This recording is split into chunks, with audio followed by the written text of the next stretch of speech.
The mindset that's costing you million.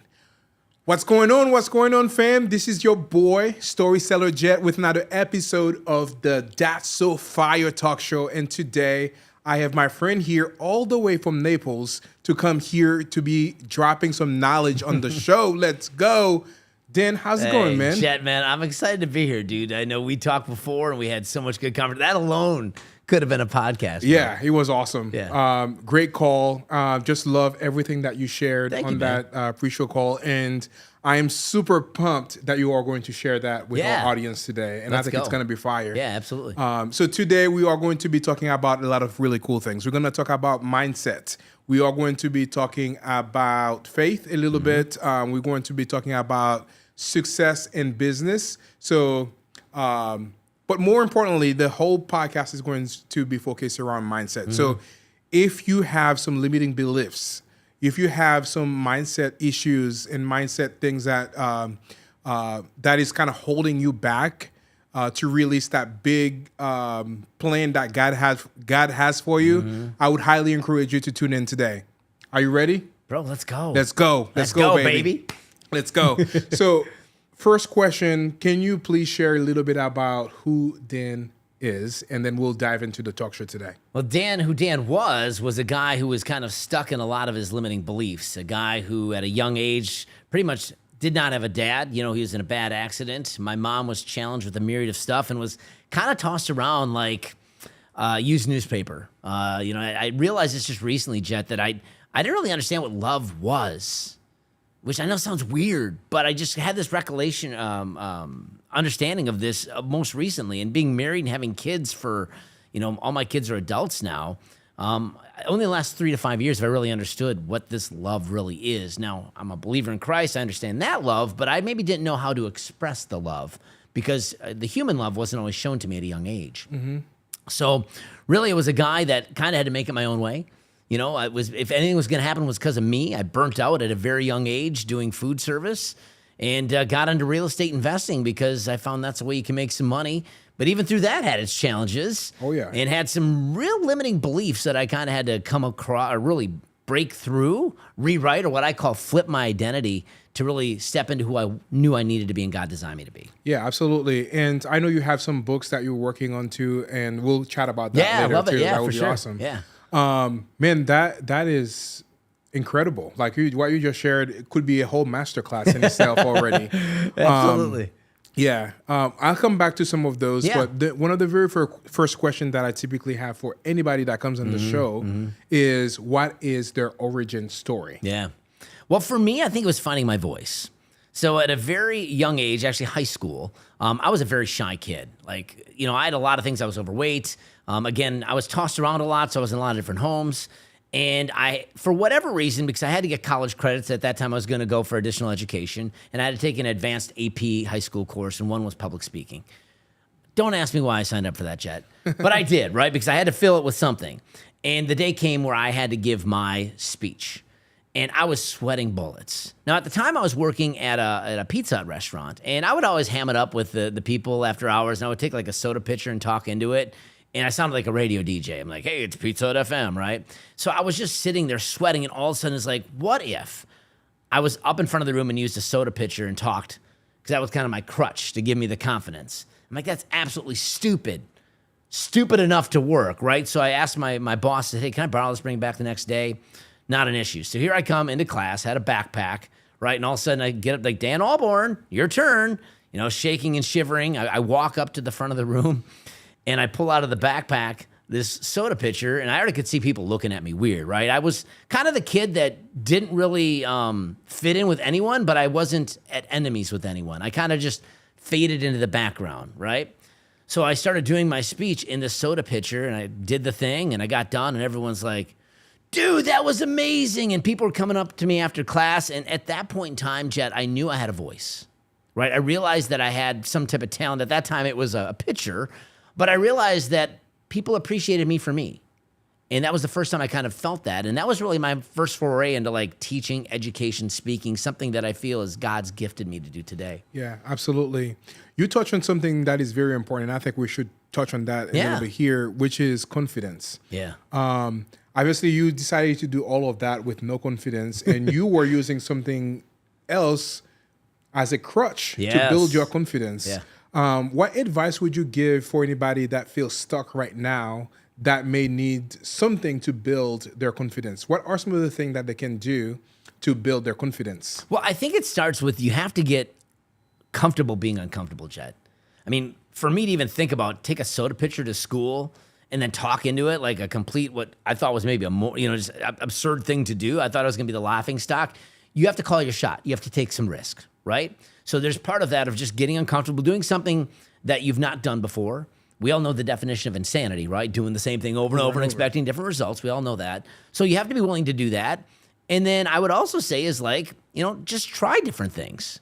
Some stuff's going to stick, some won't, but you'll never, whatever the Gretzky quote is, you miss 100% of the shots you don't take, right?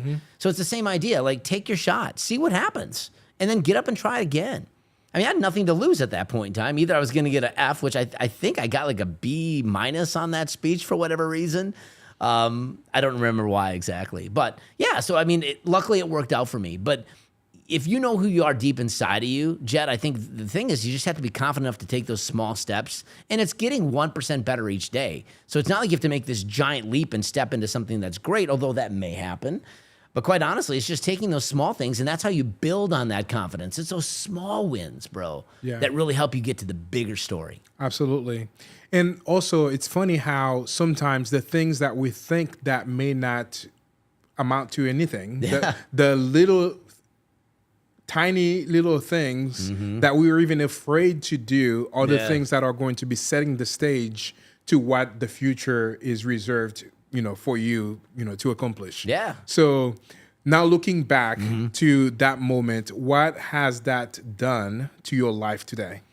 Well, it's been transformational. I mean, because of that, I realized I have something to say. People were interested in that. I mean, from that, I went into the restaurant industry at age 18. I was running my own restaurant. Wow. And like I said, I burnt out. I was the store manager, right?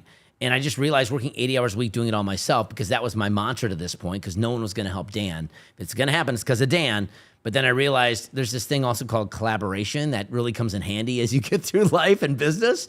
But that was a God thing, because he realized that season or that chapter of my life had to close. And then I stepped into broadcast. I went into radio. I did, top 40 radio for a period of life. So that kind of further highlighted that. So here I'm not only talking on the radio, I'm doing concerts, getting in front of thousands of people, and that doesn't affect me. Like that most people, that's one of their biggest fears is public speaking. Yeah. But for me, it's like, that's easy.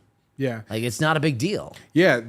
You kind of preaching to the choir right now. Yeah. Public speaking has been my biggest fear. Yeah. And funny enough is And you're doing a podcast. Yes. Right? Funny enough, that was the reason why I decided to start doing the podcast, because that was something that literally scared the heck out of me. Like, all of the limiting beliefs in my mind, thinking about, hey, what if I don't say something correctly? Yeah. I have a super sexy accent. What if people start making fun of my super sexy accent? Right, yeah. What if I am sitting here doing a live stream, bunch of people watching, and I blank? Yeah. And I can't hold a conversation. So all of these things were in my mind, limiting me to start. And I was like, no, I'm going to start doing that.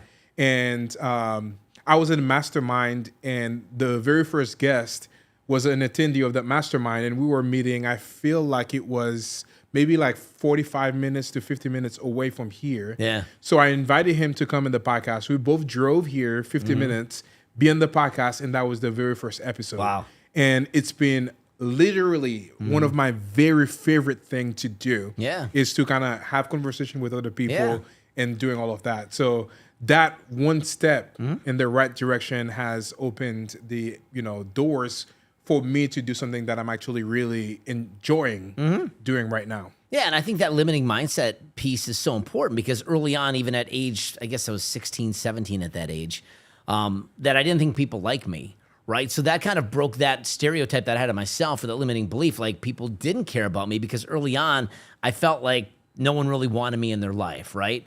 So that at least allowed me to start getting some friends, because to that point I was bounced around a lot of schools. So it's like 1 year you're here, you might meet someone, and then, oh, you're getting yanked to some other school. So that was kind of the first, before I even knew about what limiting beliefs were, but I had pushed past that limiting belief and kind of leaned into it, much like you did. Yeah, absolutely.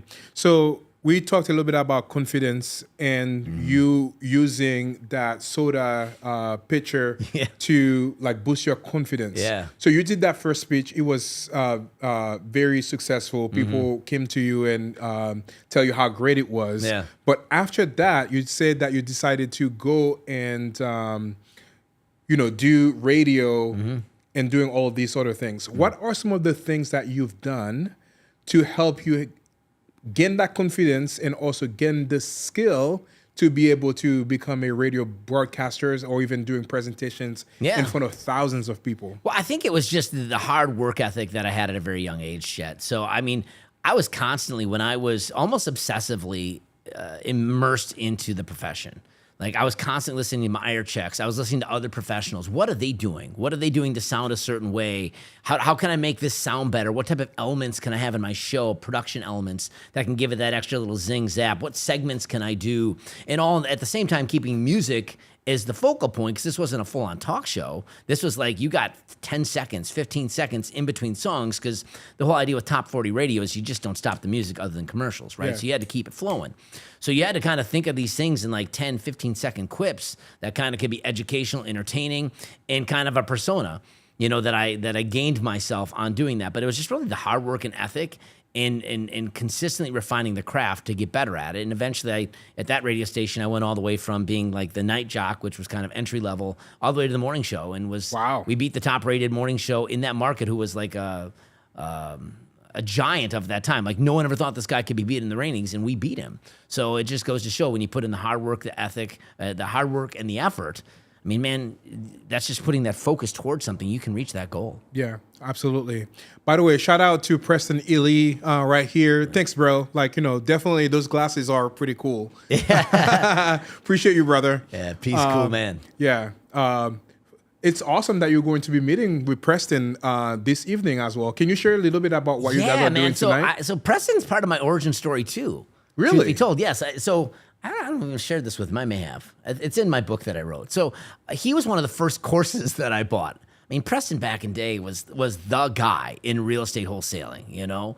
He kind of was the guy that kind of blew up. He created a CRM that is still around to this day.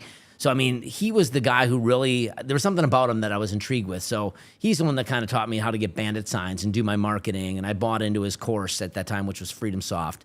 So I'd always kind of followed Preston, right? And then obviously he had his life story. And you can check out the episode that you had with him that talks a little bit about that.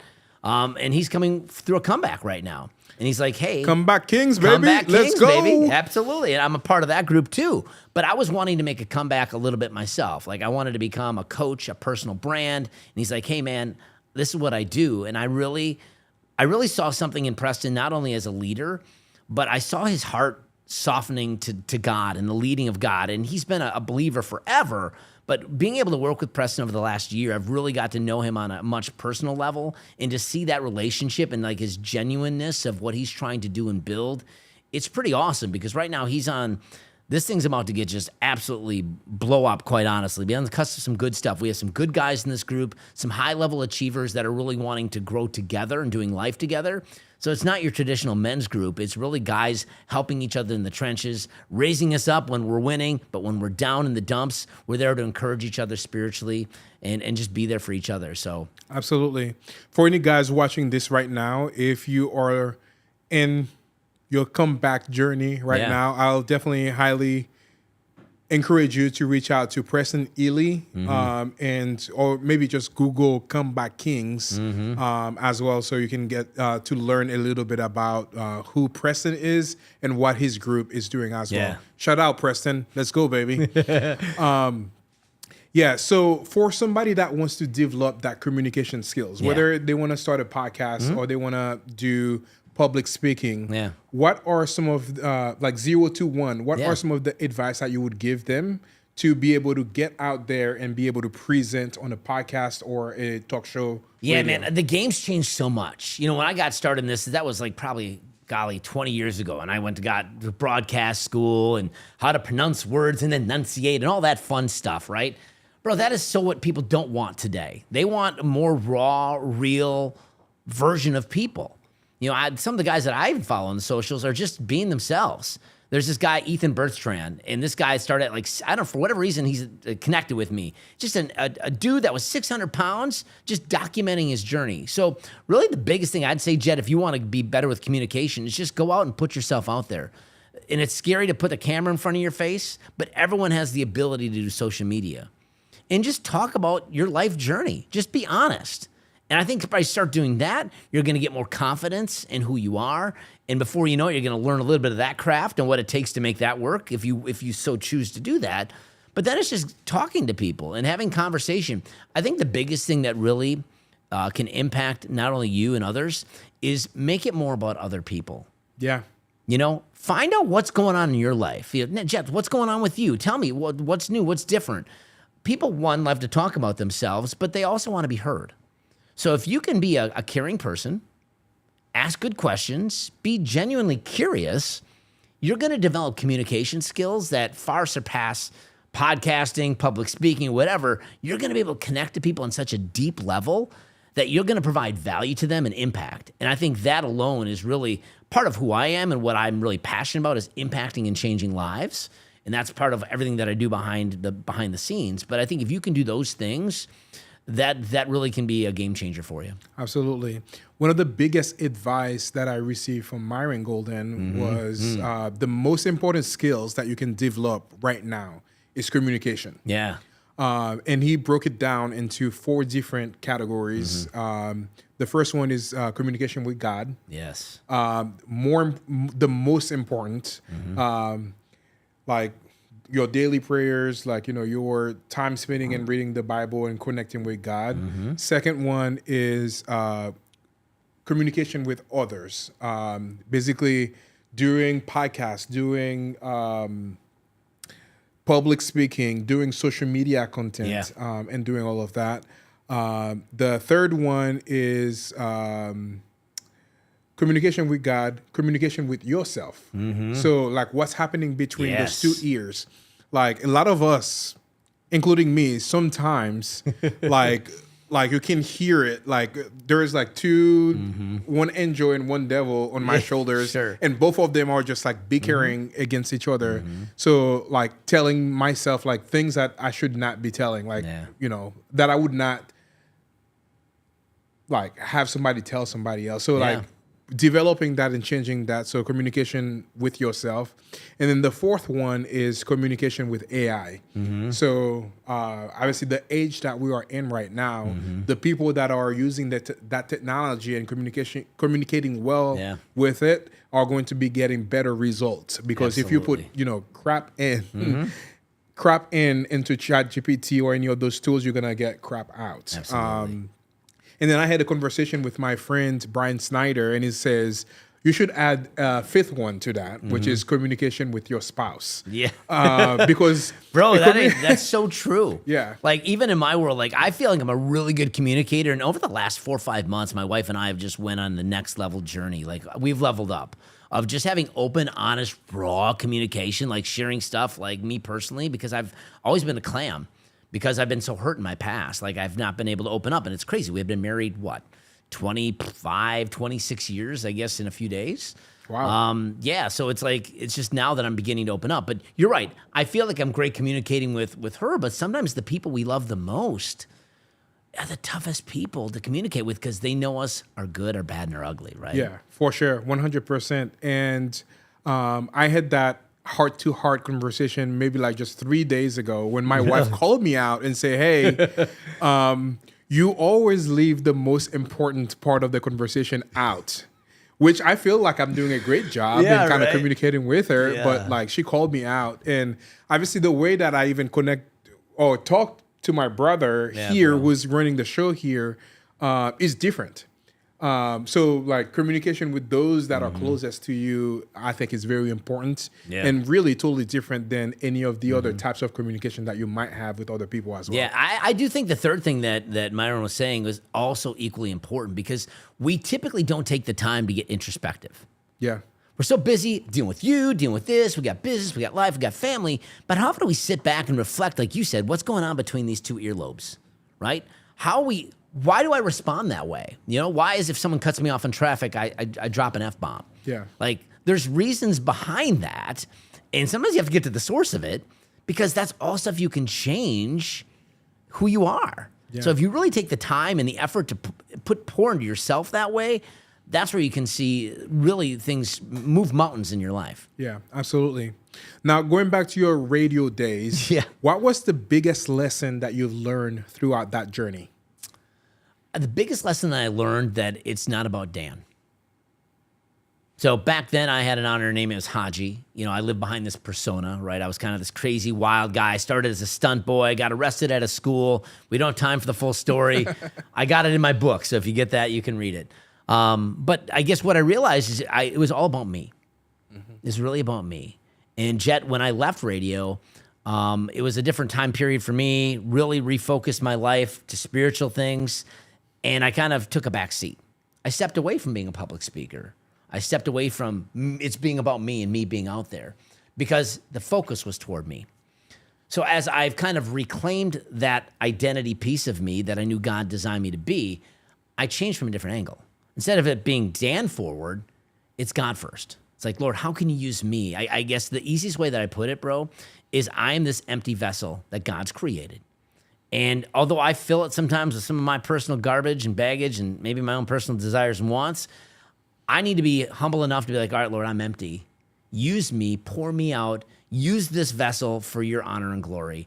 And I try to do that in almost everything in life. And like anything, no one's infallible. We fall short, but God loves me anyway and sees me as completely righteous through it. Absolutely. That's kind of cool, though. I didn't know that you had that whole persona before, like, during the radio and doing all of that. That's kind of... Well, I mean, the industry pumps you up as such. Yeah. Because it's like you have to be this larger than life personality. It's like over the top, crazy, and at that time it was top 40 radio in the late 90s, early 2000s. So you always wanted to have this bigger than life personality, and that's just the road that I claim myself to be.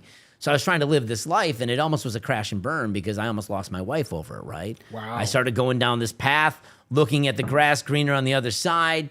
And quite honestly, if it wasn't truthfully for the unfortunate event of 9/11 that rocked my world, and I got home from that, we were literally, the weekend before, I told my wife, you need to go, we're going to get separated.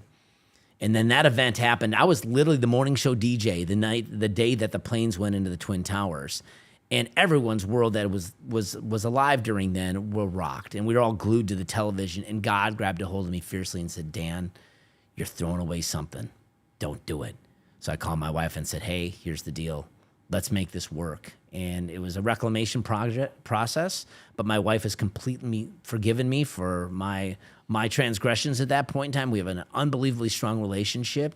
But yeah, and that's why I stepped away from that because it was toxic. It was hurting people. Yeah. Because it's about me. It was almost like I was going in almost like a bulldozer. You're not getting in my way. It's all about Dan. Yeah. And I realized that only serves me. And at the end of the day, I value people way more today. And that's one of my mantras for this year is I want to connect with people on a deeper level. I want to know people. Yeah. And that's important to me. Absolutely. So I think during those times, there might have been something maybe positive that came from that, which is personal branding. Yeah. Which I believe that is like one of the most important thing that people can do right now for their brands. Oh, absolutely. What are some, obviously that the positive side of things, Yeah. what are some of the things that you've learned that you've taken and apply today to your personal, like growing your personal brand? Yeah, I think we all have our own personal brand. Just be you. I wrote a book, literally. I mean, if you'd have told me a little over a year ago that, Dan, you're going to write a book, I'd be like, you're absolutely crazy, dude. Like, not a chance.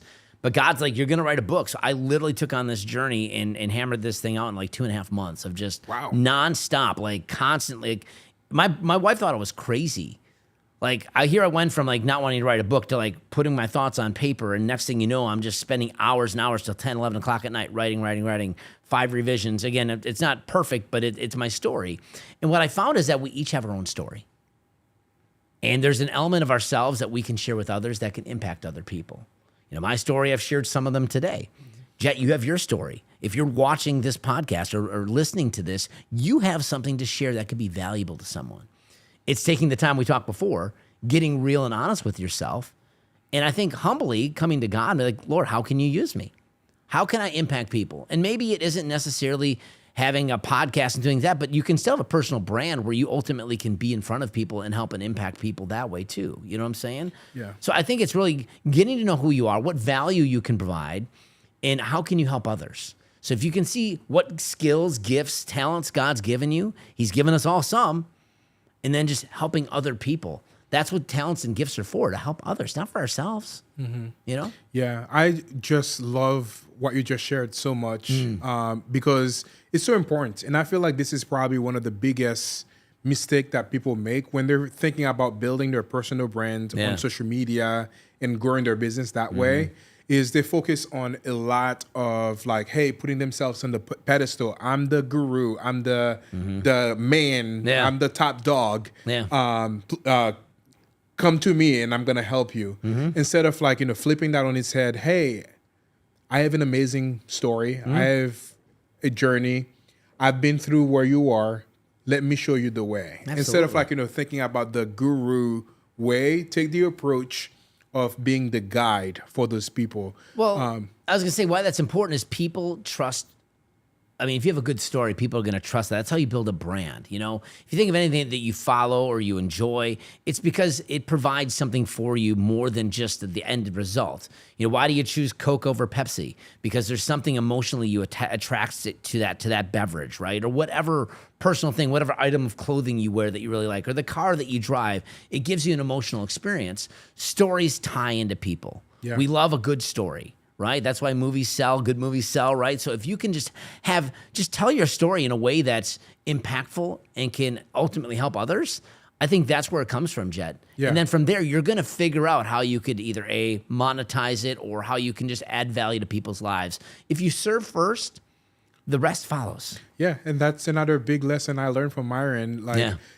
There's no way that you can be successful if you're taking the approach of serving people first. Yeah, bro. By providing massive value to other people. If you keep doing that and not really focusing on building wealth or building income, that's gonna come. 100%. That's bro. gonna come by just focusing on providing as much value.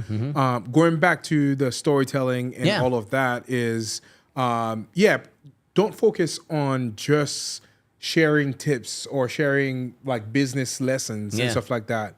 Tell your story on social media. Like focus on doing like philosophy videos, values videos, origin story videos. All of these types of content are going to be helping you to relate to your target audience. Even if those people are not even your audience, they're going to be connecting with you. And the next time they meet somebody else that might be looking for your services, because you connect with them, they are going to become like an evangelist, 100%. Going out and kind of sharing your message And out the there. beauty of that, Jet, is that no one can replace you. Yes. No one can replace me. You're unique. And that's why personal branding is so important, because in this day of AI, which it's inevitable, it's in part of all of our lives. And in the next year, even if we sit a year from now, there's going to be things that AI has done that we're like, wow, I never would have thought of that. But what they can't take away is the human element of things. 100%. So if you can be genuinely you and come from the heart and serve, you're going to have something far more powerful than AI. Yeah, absolutely. And I think it's all around identity as well, which is a great segue to one other thing that I wanted to talk about in this show. On Zoom, when we jump in Zoom, and I mean, that's kind of a core part of your story and doing all of that. Yeah. It's Dan Alborn / flipping my identity. Yeah. Right? Yeah. So where did you come up with that? Like flipping my identity? Yeah. So the story from that comes, I've been in real estate investing now for 16 years. And the first 12 years of that, Jet, I failed forward, man. I was not great at it. And what would happen is I'd do a deal or two, and then it would kind of fall apart. I was living paycheck to paycheck. I wasn't really seeing the success of others. I saw other people. I'm like, I can't be that guy in market. They're doing things different than me. I just can't do that. But I grinded it out, And then the real tipping point to me came one day when a good investor friend of mine reached out to me and said, hey, Dan, you all right? I'm like, yeah, why? Well, come to find out, I was on the foreclosure list because I'm about to lose my home. Here I am marketing to people on the same list that I'm also on. Very embarrassing. I brushed off like, oh, it's good, it's fine, it was a mistake, whatever. Well, if it wasn't for a good friend of mine who bailed me out for $5,000 to bring me current, I realized at that point I never wanted that to happen again, right? So then I started taking it more serious, running it like a business versus a hobby, but yet there was still just something missing. So fast forward, I had some good friends of mine, and we joined into business February of 2020. Like, Dan, you're great at sales. We're great at the back end, which I'm like, that was not me. So it's like, let's roll. Well, then what happens March of 2020? Oh, yeah. The world shut down. Bro, that was a tough time. Yeah. Well, Yeah. it was, unless you're in real estate. Real estate actually did pretty well during the pandemic time. Yeah, it was like for me. I was just like saying the other day, my brother was actually making fun of me because I say that in another podcast.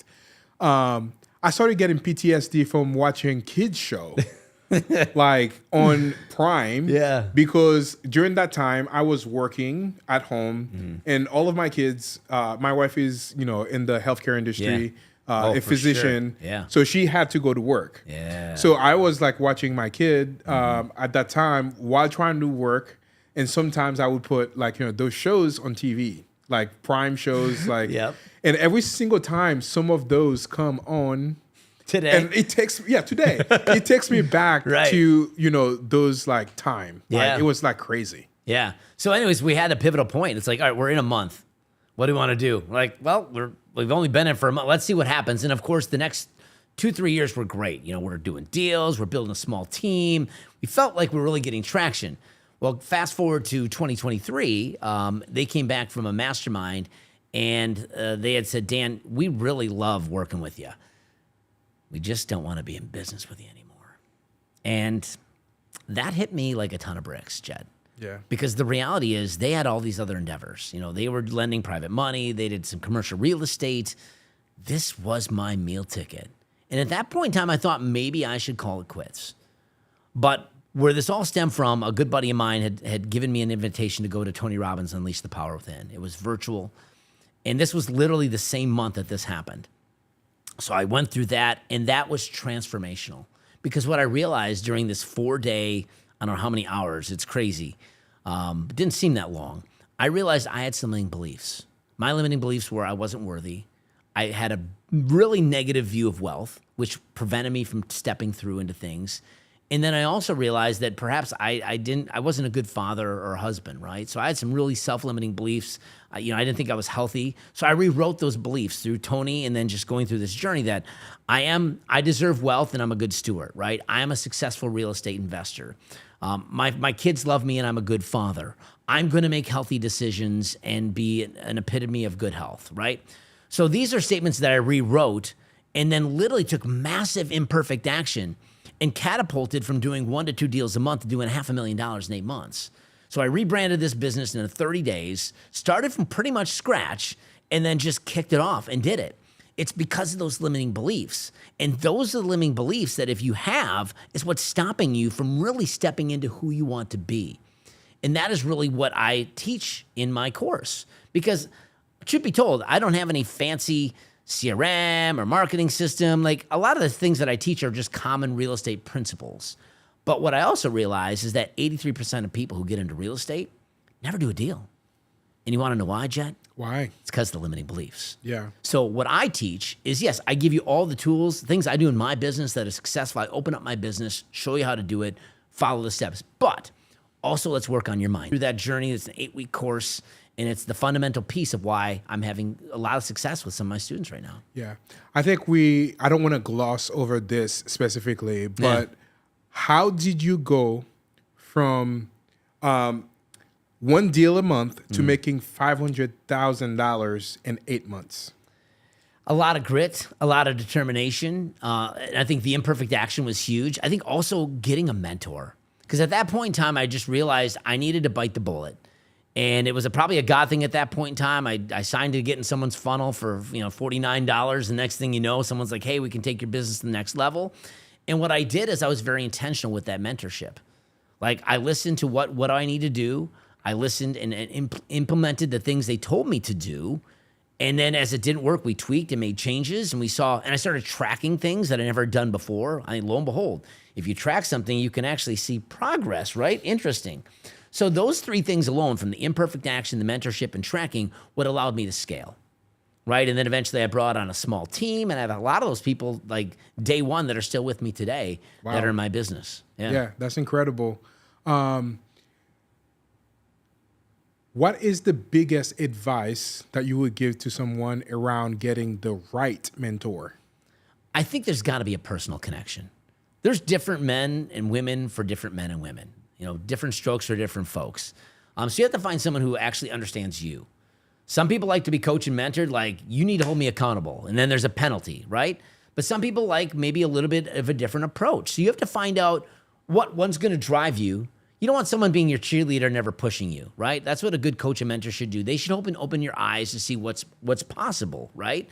And then they challenge you to step through that. It's still up to you, though, Jet, the student or the mentee, to do the activities, right? But a good coach is going to be there to help you along the way, pick you up when you're down, help encourage you, and then refocus at the target. Because it's not a straight line, bro. I mean, there's some ups and downs, and you have some big ups and sometimes some small downs. The goal as you grow and scale is you minimize the gaps, right? So you're not this big of drops and some highs and lows. And before you know it, there's not too many things you aren't going to experience on a day-to-day basis that you can kind of be more level and you consistently build on the things that are working. Yeah. And you said something that is super key, and I would like to expand on that as well, is a lot of people, they get the mentor, they get the coach, but they're not implementing what the coach is telling them to do. Yeah. What would you tell them? It's mindset again. See, that's why I spend so much important time of like, there's limiting beliefs that there's a reason why you're not doing it. Why is it the reason that I didn't go to the gym for so many years?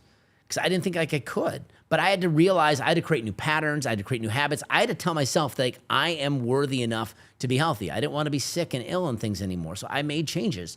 How bad do you want to be a real estate investor? What do real estate investors do? What are the skills they need to do? And then you need to give yourself permission and grace, because you're going to fall every now and then, to get back on the horse and do the tasks over and over again. So it's understanding, why do I feel that way? And a lot of it is, truthfully, Jed, is that we have things in our past. It could be generationally. Like for me, I didn't come from money. I had no one in my family had anything, right? We were pretty poor. So I had these limiting beliefs around money.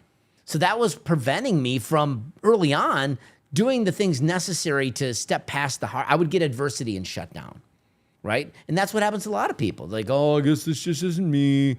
This is how it always was. No one in my family's been successful. That's just hogwash, man.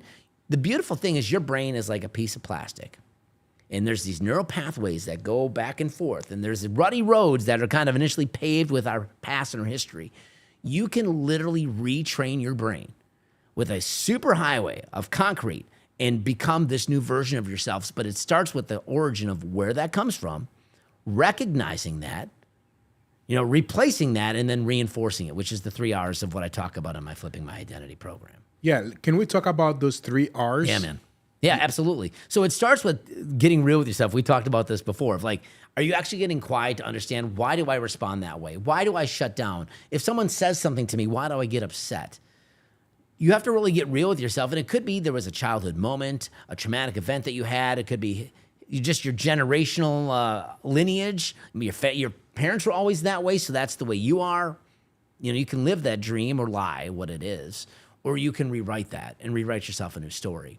So once you understand where that comes from, and then you recognize that, then you rewrite that, saying, well, listen, that's who I was, and there's no shame in it. That's where you give yourself grace. You move past that and say, this is who I want to be. This is who I feel like I am deep down inside. And then you start now rewriting these new, and it's through the power of an I am statement, like saying, I am, and even pointing to yourself, I am going to be a successful real estate investor, right? And it's writing these things down and then reinforcing that and saying it daily, and then finding the things that other successful people do. For me, it's real estate investors, whatever it be, podcasters, social media, whatever that your jam is. Like, find out what they do well and start doing those things with imperfect action. You don't have to all figure it out. Be okay to fail. Give yourself grace when it happens, because guess what?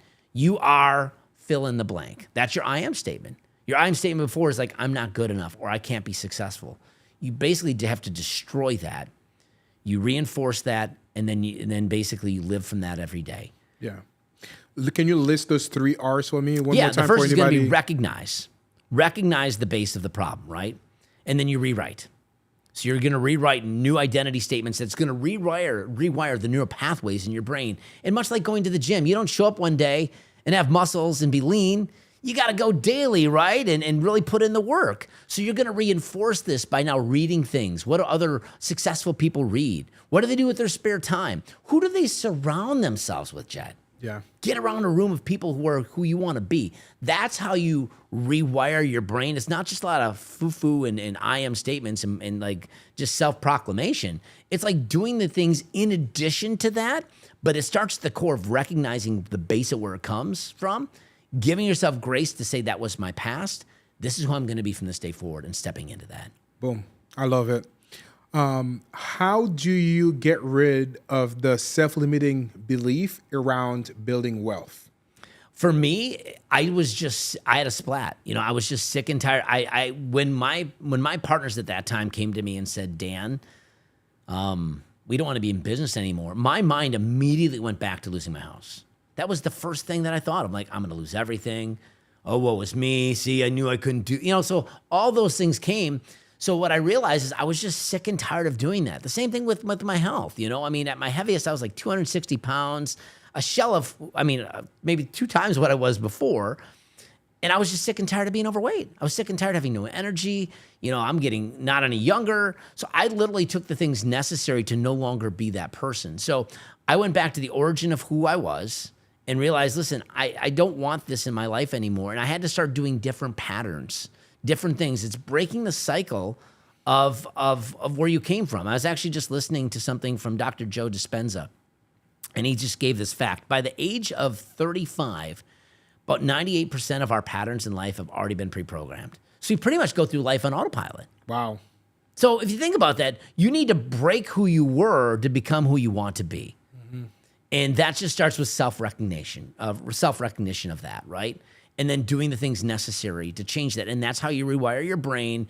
And your brain is such a powerful tool that it can really do anything when you put that forth. And by the grace of God, I think that's also what's gotten me a lot through life. I think the spiritual aspect of that, and we've talked about that in bits, but I think that's really given me the determination, knowing that God's got me no matter what. Yep. And I'm going to step out in faith and do things because I'm trying to impact people for the greater good. I love it. Absolutely love it. You mentioned earlier that you took that training from Tony Robbins. Yeah. Can you share with us what are some of the top things that you've learned through going to that Tony Robbins session that has impacted you the most?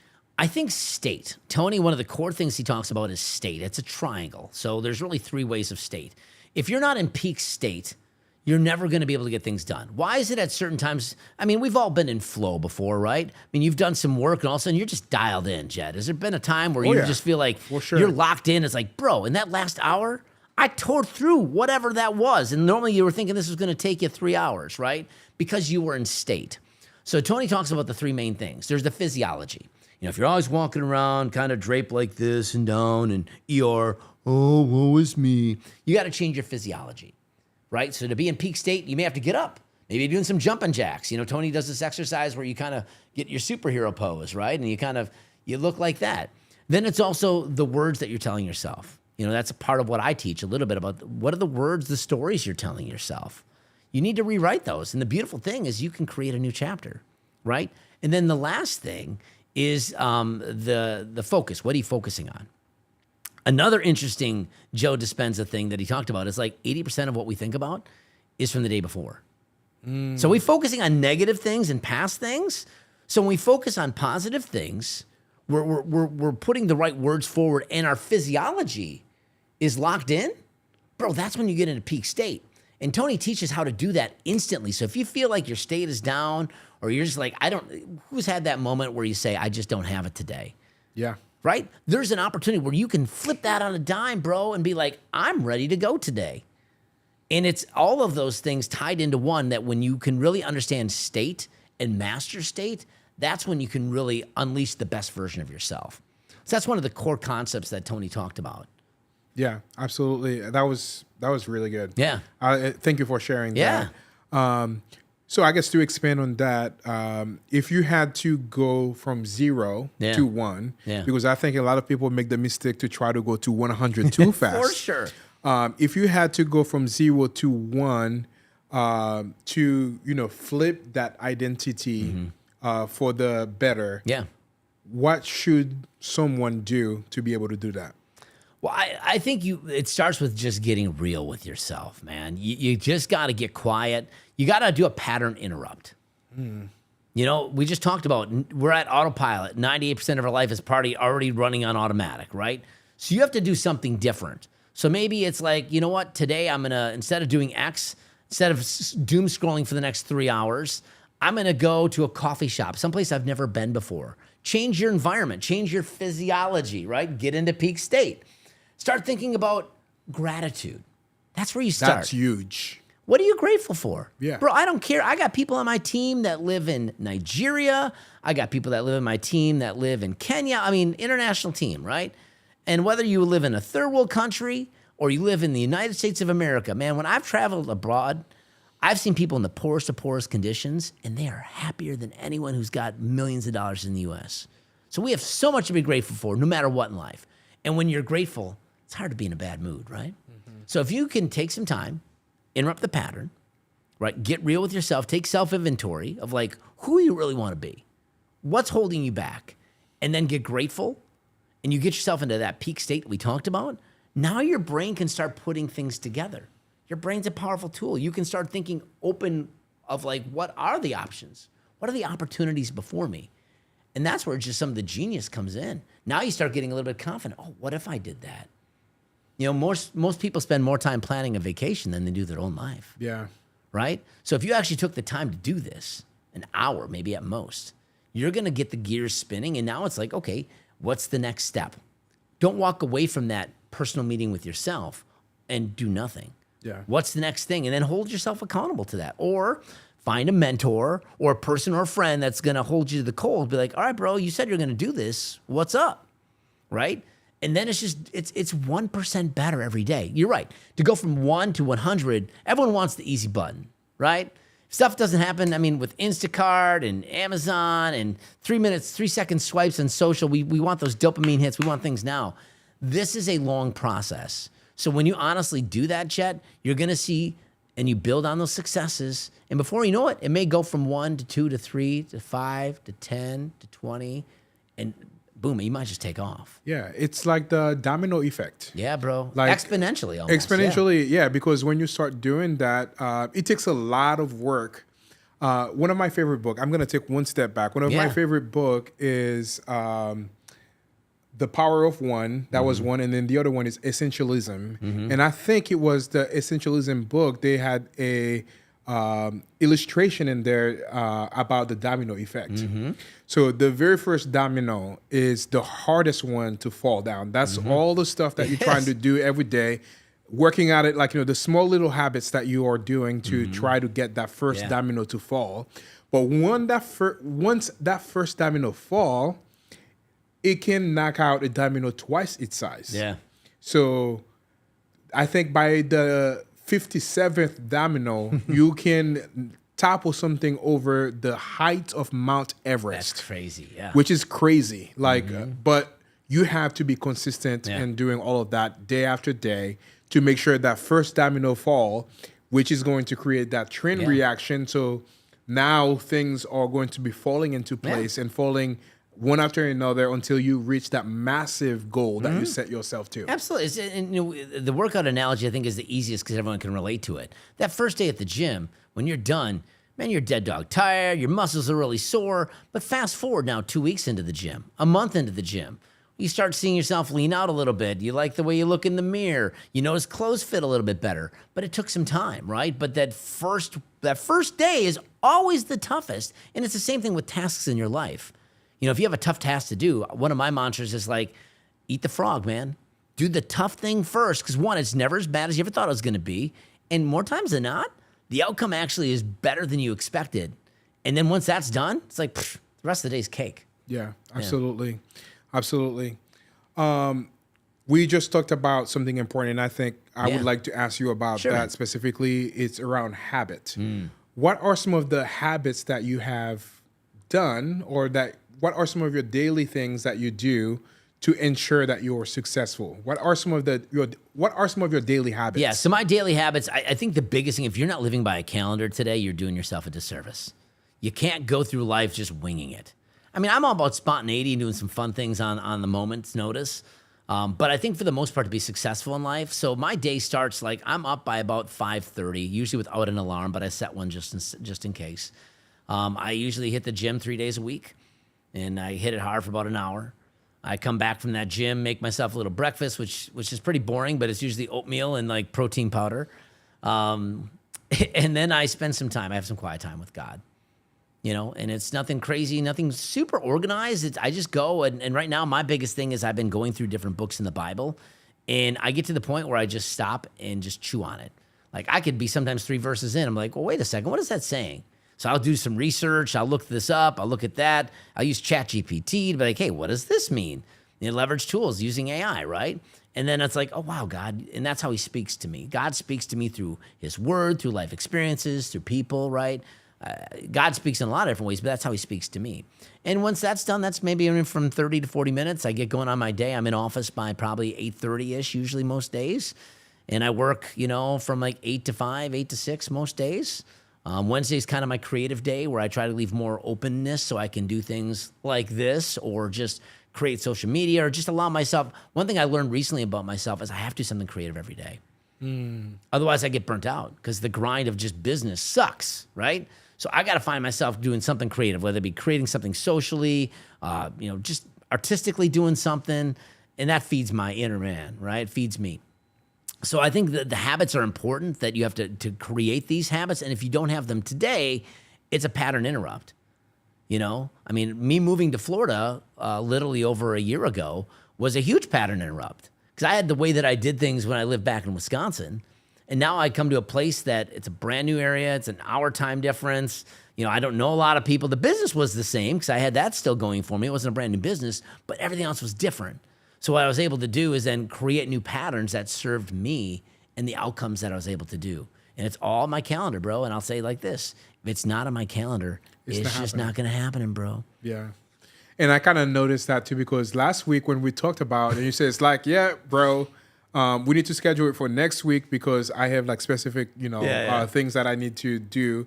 And that was actually a lesson that I've learned from somebody too. Yeah. Like by day stacking activities, meaning like on Thursday, this is the only day that he does meetings. Yeah. On Wednesday is the only day that he does social media or kind of stuff like that. Yeah. Kind of creating that calendar so that way when you have your executive assistant that might be helping you scheduling some things, they can think, okay, I know on Thursday is the day that he wants to have meetings. Correct. So that makes it super easy and super streamlined. For somebody to help you like that as well. Yeah. You touched on that a little bit, but would love to know what role has faith played into your journey? Bro, it's everything in my journey. My faith journey is, everyone's got their faith story. I was saved at a young age, probably age 12 that I can remember. It was a Wednesday night service, and I was on fire for Jesus. And then I realized not everyone's on fire for Jesus, right? And then I was going through my teenage years, and I saw some hypocrisy in the church and stepped away from that and went and lived a life like any other human being. Like you went to know me different from anyone, sex, drugs, rock and roll, got into radio, got into that scene, right? I reconnected my life with Christ back at 9/11 that I talked about, right? And kind of almost went the polar opposite, literally, from, living this lavish lifestyle, just unconcerned about, how God would see it, to then going almost the exact opposite of a super conservative, very legalistic background. The one thing that it had done for me is I learned a lot about the Bible. I learned a ton about God's word. But even through that journey at the church I was in at the time, I had some questions. And I was in that area for like 19 years. And there's some questions that couldn't be answered. And then there came a point in time that we had to leave that church. And that was kind of impactful for me and my family. But the reason that we left, quite honestly, Jed, is that we also had a deeper understanding of what God's grace was and how God sees us and our identity in Christ. So now when I talk about flipping your personal identity, another piece of what I teach, I have a heavy faith component in this because I believe without that, you're nothing. And if you understand how God sees you, it gives you the liberty to live from Christ versus for Christ. Because too often churches teach on fear, and ultimately, if you don't go to church and feel convicted, that wasn't a good church service. I'm sorry, I'm just going to call it. I think that's absolutely broken. Like, why do we have to feel like dirty, rotten worms? What did Christ do on the cross? He said, it is finished. That doesn't mean we're not going to have challenges and struggles. We don't go through life like I'm a happy Christian. But if we look at Christ as the example, right? The reality is he was the model. We can never be Christ. He was perfect. There's standards and things we can look up to be like Christ, and he has some great examples for us. But when we understand the true meaning of what Christ did for us in dying on the cross, from that truth, we understand, like, listen, God wants to have a relationship with us.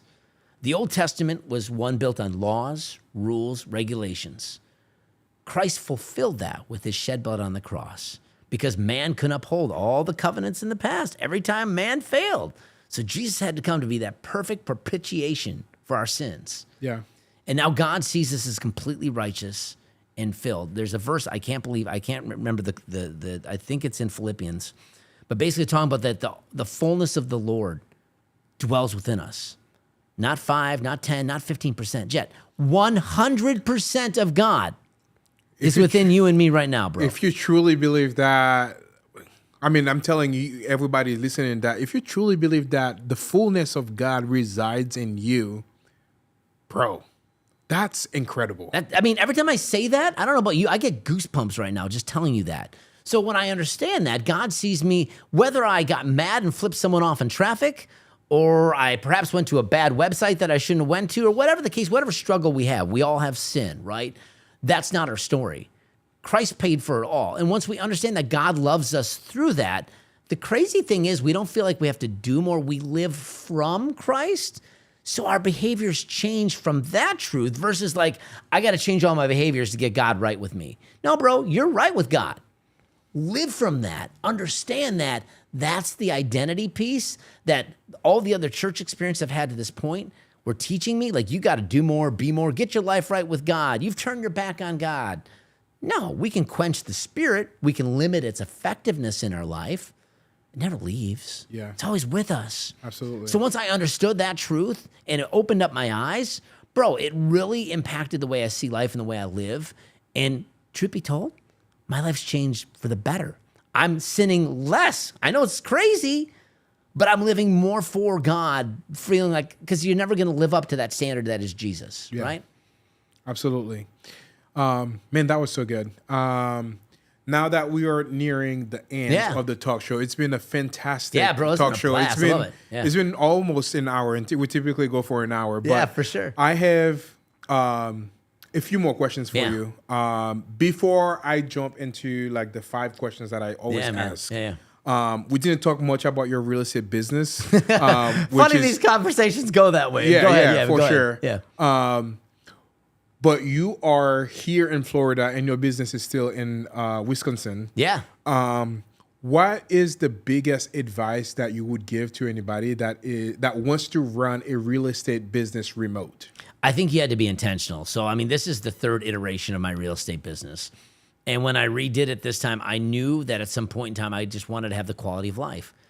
So my kids were all out of the home, and my wife and I always wanted to live near the ocean.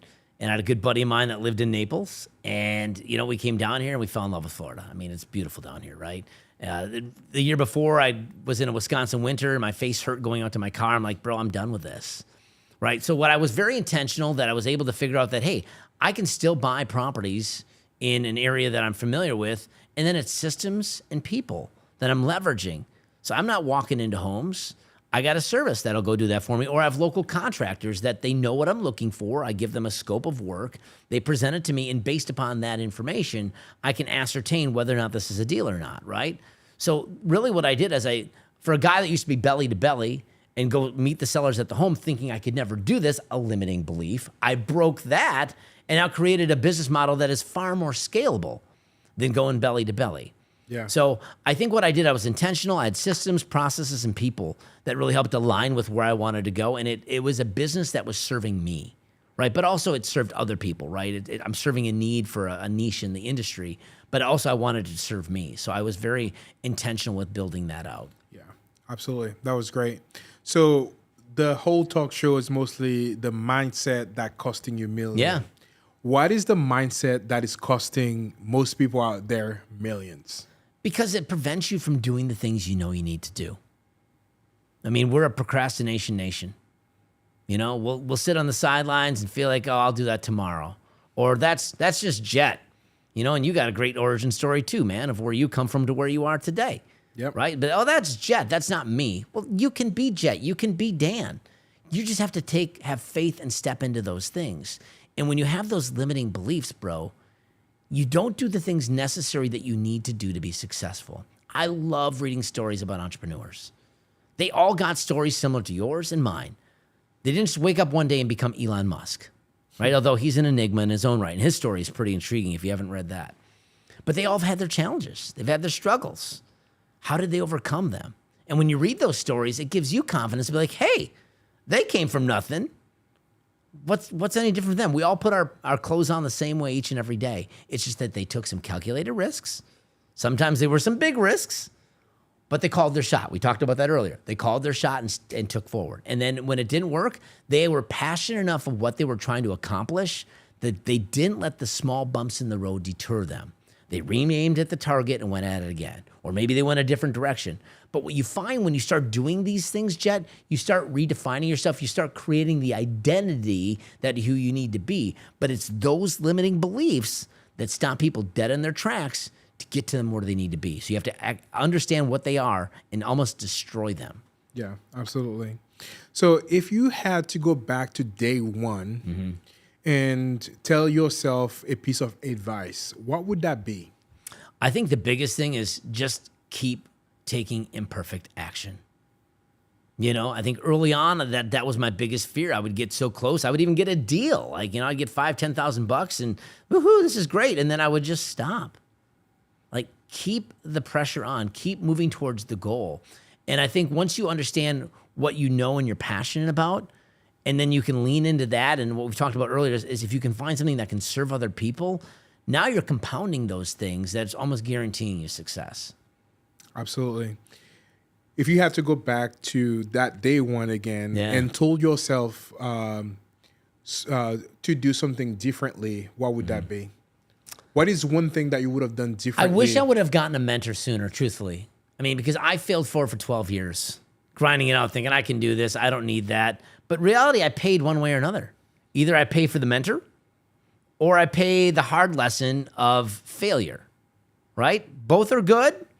I just realized I wanted to get there quicker. I wasn't getting any younger at that point in time. You know, I was 40 years old. I'm like, listen, am I going to make or break this? Why not leverage the power of other people that have been successful, follow their process, and look what it can do for you? Absolutely. If you had to share one book or one person or one resource that has made the biggest impact on you, what would that be? I think the book, it's a faith-based book, honestly. It's The Naked Gospel by Andrew Farley. And that book alone has helped me understand my identity in Christ, understanding that we are under a new covenant and how Christ sees me, and living from that truth has really changed my perspective that I don't need to do more to get more. I can live from how Christ sees me, and that freedom. Honestly, people think, well, that's loose grace. You're going to go and just do all the bad things. You know, the Bible says we should sin not, and true. But by living from that truth, we don't have a desire to sin because we see how God loves us. Yeah. And our actions now follow our heart. And we stop doing the things that maybe we shouldn't. Yeah. And even if we do fail, God still loves us. And then we get better. We ask God to help us with that. Yeah. Yeah. What would you say is that one thing that has contributed to your success today? I think getting myself in the room with other like-minded people. You know, every time I've leveled up, Jet, I've gotten around other people that are doing things or being where I want to be. some of the groups that we're involved with, from a coaching mentoring side of things to just other people in the real estate space. That has been huge. And then just heeding that advice and then taking it and applying it into your life. That has impacted me so greatly in the last 3 to 5 years of really absorbing in good mentorship and just finding people and getting around other investors. Even early on, going to like a local investment club and just staying after the meeting and talking to people. Hey, what are you doing? How is this happening? So many deals are done in those type of rooms after the meetings. So it's just connecting, and some of those people now are some of my lifelong friends too. Yeah. Absolutely. That is a really great segue to give a shout out to Tom Kroll. Let's go. Yeah, Tom. Tom is amazing. Bam. Bam. Need a bell. You have one? Hey, the Tom bell. There we go. What Tom up, Bell. Tom? Bam, baby. Bam. Bam. Good old Tom. So we're both part of Coaching Inc. Mastermind. Can you share a little bit about what that is, and why would somebody be? Why would somebody want to be in Coaching Inc. in a mentorship group like that? Well, Tom obviously is such a great person. His heart is of gold. It really is. And anyone who knows Tom and his experience, he cares a lot about people. But he's the coach's coach.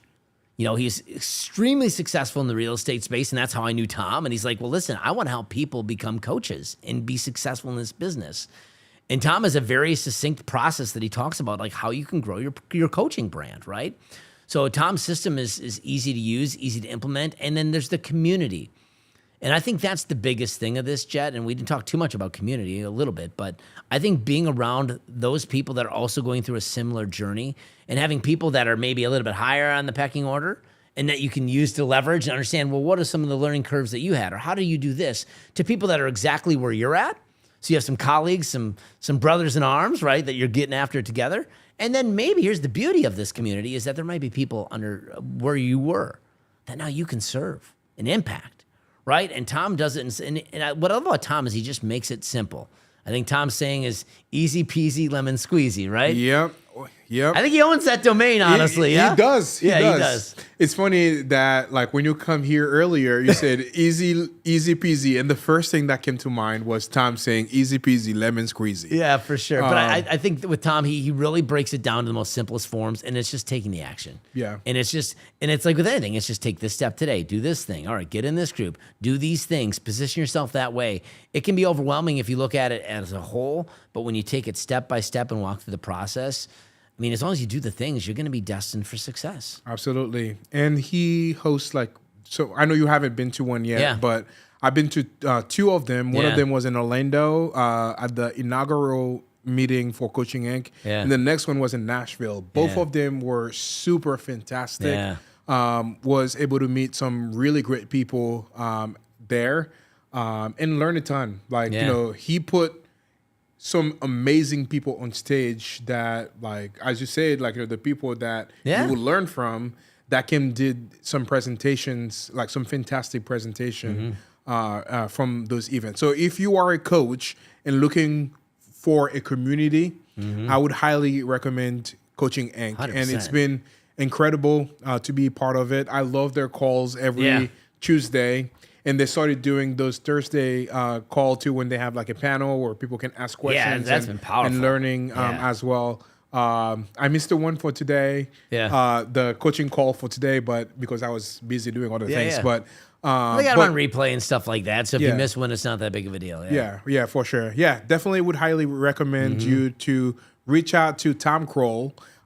Because of my sexy accent, when I say Kroll, people might be thinking about something. It's Krol. Tom, Krol. So, definitely reach out and chat with Tom. Any parting advice for anybody watching this? No, I just think, I think the biggest thing is get real with yourself. We've talked about that. That's been kind of a reoccurring theme. If you really want to flip your identity, whether you work with a coach like me or whatever, try to find out, one, who you really are, and then who you want to be. And then when you can kind of work that backwards and then start taking that imperfect action, and then just get better each and every day. And then find people around you who you want to be and surround yourself around them. And that's the simplest formula for success. Absolutely. What do you hope your legacy be when all of it's said and done? It's a great question, man. I would say truthfully, if people could say like, I've impacted them positively, that they, because of this, that, you know, maybe their marriage was saved, or that they were able to kind of become a better version of themselves, or that they were able to pour into other people. You know, being a guy in sales for many years, it wasn't until I really taught people how to do it that it was more rewarding than myself. Another life lesson that it wasn't about Dan, right? So I think if I can just impact, really, whenever I do anything, whether it be a social post or I'm here on this podcast, if one person is impacted positively, my job was done. If it's more than that, to God be the glory, and he provide the increase. Yeah. That's actually the goal that I have for the show. One person. If we can impact one person with that conversation, yeah. I called it a massive success. 100%. I've never asked this question before, Okay. and I'm trying to still formulate it, and maybe it will make it better. But what is your "that's so fire" moment that has made the biggest impact? Man, I'm trying to think. It's a great question. You know, I think the "that's so fire" moment, truthfully, I mean, for me, if I was just looking back, I mean, truthfully, I would say is like the proof of concept that I could actually run my business remote. You know, that I was able to kind of pick up the pieces, move my whole family halfway across the country, and my business actually still succeed and grow. You know, that's maybe more personally for me, of like, if I'm thinking from like a personal impact, I don't know if I have just one. I mean, I work with a lot of people. I feel like I have connections with people. I mean, every day I kind of have those "that's so fire" moment. And a lot of it comes with Jet is when I'm having just a one-on-one conversation with someone. And someone will call me for this, that, or the other, and I feel like I'm able to be an encouragement to them. That fills me up more than landing a $50,000 wholesale deal. Like that to me, like those are those small sparks that keep the fire going of "that's so fire." You know, but I guess I would just look at those individual moments, and I try to make them daily. I try to be intentional of talking to other people and connecting with other people outside of my normal sphere. So I don't know if I have one big like "that's so fire" moment outside of the personal, like moving my business, being beautiful Florida, and still my business growing and thriving. But it's just having those personal connections with those people and impacting them that I think really keeps me going each and every day. Absolutely.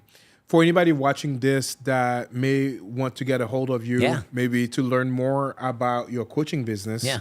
or to learn more about your real estate business Yeah. that want to sell their house, Yeah, for sure. how can they get a hold of you? Yeah, I mean, I'm pretty easy to find on the socials. It's my first and last name, Dan Alborn. You can get the handle on Instagram, on Facebook. Also, my website is danalborn.com. My entity, my house buying business is housebuyerdan.com. So you can check out that. We mainly service Wisconsin, but we bought a few properties out of the state last year and did quite well on that. Our goal is to help serve people in their need because they're dealing with real challenging situations. So, Absolutely. yeah, I'd love to follow you and be a part of the journey. If I can help you out, let me know. Hit me Let's up. go. Man, it was such a pleasure having you Yeah, on the bro, show. blast. We dropped that fire. Yes, to sir. learn. So I hope that anybody watching this were able to take a nugget or two. If you're just turning in onto the show, definitely go back and listen, because Dan shared a lot of really great nuggets about mindset, the things that are actually keeping you from real progress, the things that are keeping you from, being the success that you want to be, the thing that are keeping you from making your first million. So make sure that you go and watch that podcast, and definitely reach out to Dan on social media to get connected with him if you have any questions. Let's go, baby. That's so fire. Let's go.